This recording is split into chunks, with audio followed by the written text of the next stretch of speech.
Helmut Marko, always direct and unfiltered, once again generated controversy with his statements about the current Formula One season, particularly in relation to Max Verstappen and his competition. During an interview with Motorsport-Magazin, the Red Bull racing advisor did not hesitate to affirm that the Dutch driver will be the world champion again, highlighting his mental strength as the key factor that will keep him at the top. According to Marko, pressure will not be a problem for Verstappen, while it will be for other contenders. One of the drivers hot on Max's heels in the fight for the Drivers' Championship is McLaren's Lando Norris, who is just 52 points behind the three-time champion.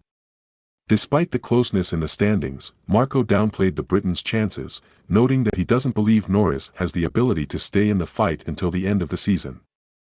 "We know Norris has some mental weaknesses," Marko stated, hinting that the McLaren driver won't be able to deal with the pressure when things get really tense. He even mentioned some of the rituals Norris follows before races as signs of his weaknesses.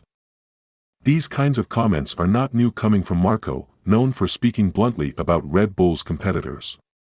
For him, Max is clearly superior not only in speed, but also in his mental capacity, something that sets him apart from other great drivers such as Norris and Charles Leclerc.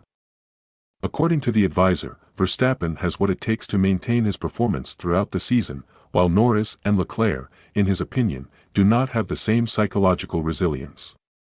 Marko, moreover, highlighted Leclerc's situation, suggesting that while the Monegasque is a great driver, he also does not have the mental consistency to compete long-term against someone like Verstappen. However, his harshest criticism was clearly aimed at Norris, whom he does not see as a real threat to Max. Despite the Briton's good results this season, Marko remains convinced that Verstappen will dominate and take his fourth world title without major complications. With these statements, Marko not only reaffirms his confidence in Verstappen, but also makes it clear that, in his opinion, the fight for the championship is already practically decided. What remains to be seen is whether Norris will be able to prove the Red Bull advisor wrong by remaining competitive and mentally strong until the end. No doubt this rivalry will add further interest to the final stretch of the season.